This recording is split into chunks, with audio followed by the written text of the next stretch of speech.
When I lost my husband, I thought my life was over. Grief, debt, and hopelessness became my constant companions. But today, I'm thriving as a successful trader, providing for my kids and living a life I never imagined. How did I go from rock bottom to financial freedom? This is my journey of heartbreak, resilience, and triumph. Before we dive into this life-changing journey, please like this video, share your thoughts in the comments, and subscribe for more inspiring stories. Your support helps us bring hope to those who need it most. Life as I knew it ended with a single phone call. "There's been an accident," the voice on the other end said, and in that moment, my heart stopped. My husband, Hank, my rock and the father of my 2 children, was gone. Hank was everything to us, a loving partner, a doting father, and our family's primary breadwinner. We were an ordinary family with simple dreams. A yearly beach vacation, family movie nights, saving for our kids' college tuition. Our life wasn't extravagant, but it was full. But when the accident happened, my world crumbled. I couldn't sleep without hearing his voice. Every corner of our home reminded me of him, from his favorite coffee mug to the smell of his cologne lingering in our closet. The emotional pain was unbearable, but the financial reality hit me even harder. Hank had handled all our finances. Now, I was left with bills I didn't know how to pay, and debts I didn't know existed. Our savings quickly evaporated. Mortgage payments went unpaid, and utilities were cut off more than once. I found myself rationing groceries, choosing between milk for the kids or gas for the car. Ella, my eldest, would ask, "Mommy, when's Daddy coming back?" I didn't have the words to explain. And Max, my youngest, began waking up in the middle of the night crying, reaching for a father who would never be there again. I felt like a failure, not just as a widow, but as a mother. My children deserved stability, love, and security. Instead, I was barely holding us together. The lowest point came one cold winter evening. The heat had been shut off, and I wrapped Ella and Max in every blanket we had, hoping it would be enough to keep them warm. As they fell asleep, I sat at the kitchen table, surrounded by bills and eviction notices. I remember looking at the last $20 in my wallet, knowing it wasn't enough to pay for anything significant. I'd already sold anything of value: our TV, my wedding ring, even Hank's tools. The shame was overwhelming. Friends stopped calling, unsure of what to say. Family offered sympathy but little practical help. And the few times I dared to confide in someone, I was met with well-meaning but empty platitudes like, "You're strong. You'll get through this." I didn't feel strong. I felt broken. That night, I considered giving up entirely. But as I looked at my sleeping children, I realized I couldn't. They needed me. If I couldn't fight for myself, I had to fight for them. One night, while scrolling through my phone, I stumbled upon a story about a single mother who had turned her life around through trading. She had started with nothing, learned the ropes, and now supported her family comfortably. At first, I dismissed it. Trading? That was for Wall Street suits, not a broke widow with no financial background. But the more I read, the more intrigued I became. The article mentioned free resources for beginners, emphasizing that anyone could learn with enough determination. I didn't have much to lose. The next day, I signed up for a free online trading course using my old, barely functioning laptop. I didn't understand half the terminology: candlesticks, moving averages, stop losses, but I was determined to figure it out. I started with $50, my last bit of savings. It wasn't much, but it was enough to open a small trading account. The first few weeks were brutal. I made countless mistakes, losing small amounts of money while trying to understand the market. Trading wasn't just clicking buttons. It required analysis, strategy, and emotional control, none of which came naturally to me. By day, I worked odd jobs to make ends meet, cleaning houses, babysitting, anything that paid. By night, I studied trading. My kids often fell asleep next to me on the couch as I watched endless YouTube tutorials and read beginner guides. It wasn't glamorous, but I began to see progress. My first successful trade earned me $15. Not much, but enough to prove to myself that I could do this. 6 months into my journey, I stumbled upon a mentor, an experienced trader who offered free advice through an online forum. He taught me about risk management, diversification, and the importance of patience. With his guidance, I started seeing consistent profits. I reinvested every dollar I earned, slowly building my account. The turning point came when I landed my first big trade. I'd analyzed the market for weeks, identifying a stock poised for growth. When it paid off, I earned $1,200 in a single day. For the first time, I felt like I was in control of my life. The transformation didn't happen overnight, nor was it easy. Every step forward felt like a hard-fought battle against self-doubt, fear, and uncertainty. But with every trade I analyzed, every late night spent studying, and every small win, I began to feel a shift, not just in my finances, but in my mindset. I went from someone terrified of opening bills to someone who could confidently read market charts and predict trends.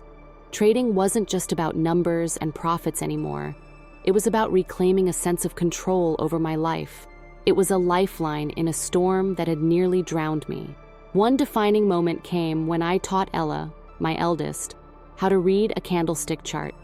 "Mom, this is like a secret code," she said, her eyes lighting up with excitement. That was the first time I saw my kids looking at me with admiration, not just as their mom, but as someone who had fought to give them a better life. Financially, the changes were monumental.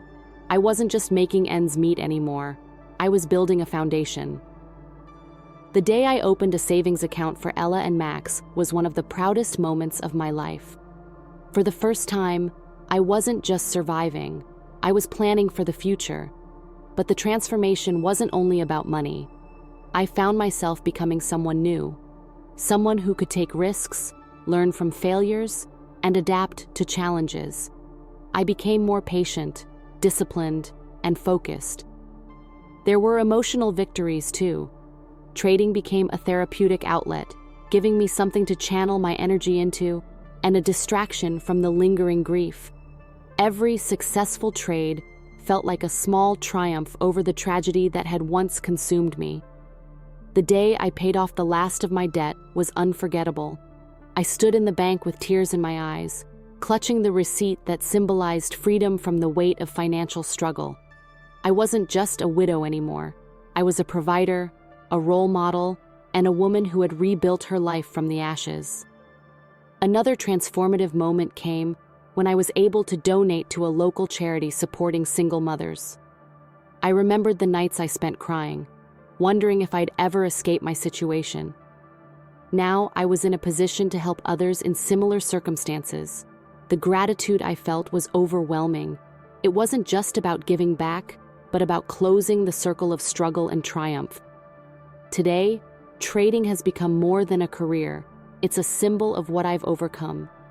Each dollar I earn is a testament to the hours of effort, the risks I took, and the woman I've become. Looking at my children now, I see not just hope, but pride in their eyes. They see a mother who refused to give up, who turned grief into strength, and who fought for a better future. And perhaps the greatest transformation of all?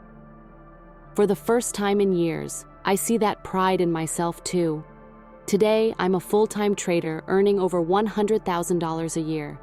My kids have a warm, loving home, and I've rebuilt the confidence I thought I'd lost forever. My mornings no longer begin with dread or worry about how to stretch every dollar. Instead, they start with gratitude, a deep appreciation for how far I've come and the life I've built for myself and my children. I now work as a full-time independent trader, managing my own portfolio and helping others navigate the complexities of the market. My days are filled with analyzing trends, refining strategies, and making trades that not only sustain our lifestyle, but also build generational wealth. I've gone from being financially crippled to securing a future where my children will never have to know the struggles I endured. We've moved out of that small apartment where every corner carried memories of struggle. Now, we live in a cozy 3-bedroom home with sunlight streaming through large windows and a backyard where Ella and Max play every afternoon. It's not a mansion, but it's ours, a symbol of stability, love, and hard work. The kitchen, once a place where I scraped together meager meals, is now where we share family dinners. Last week, Ella helped me cook her favorite pasta dish. As we laughed and spilled sauce everywhere, I realized just how much joy had returned to our lives. Financially, we're in a place I once thought was impossible. My income from trading has not only paid off every debt, but also allowed me to create a savings account for emergencies, invest in my children's education funds, and even start a small charity to support single mothers like me. Recently, I purchased a reliable car, something I'd put off for years. Driving Ella and Max to school in it, rather than relying on public transportation in the rain or freezing cold, felt like a simple yet profound victory. The personal growth I've experienced is perhaps the most valuable part of my journey. Trading taught me resilience, patience, and the ability to stay calm under pressure, qualities that extend far beyond the financial world. Emotionally, I've started to heal from the loss of my husband. While the grief will always be a part of me, it no longer defines me. I've embraced the idea that it's okay to feel joy again, to dream, and to live fully. What drives me now is not just financial success, but the desire to build a legacy for my children. I want Ella and Max to grow up knowing that their mom didn't just survive, she thrived. Ella, now 9, is curious about what I do. Sometimes she sits next to me at my desk, asking questions about the charts on my screen. "Mom, what does this line mean?" she'll ask, and I smile, knowing I'm planting the seeds of financial literacy early. Max, at 6, loves the fact that I'm home every day. "You're the best mommy ever," he said one night as I tucked him into bed. Hearing those words reminded me why I fought so hard to change our lives. One of the most rewarding parts of my new life is giving back. Through my charity for single mothers, I've met women who are where I once was, overwhelmed, heartbroken, and searching for hope. Sharing my story with them, offering financial support, or even just a listening ear has become a calling. I've also started mentoring aspiring traders, especially women, through online workshops. Seeing their confidence grow and watching them achieve their first profitable trades is incredibly fulfilling. For the first time in years, I look to the future with excitement. I'm working on writing a book about my journey, hoping it will inspire others to take control of their lives. I also dream of traveling with Ella and Max, showing them the world beyond the struggles we've known. Life today isn't perfect.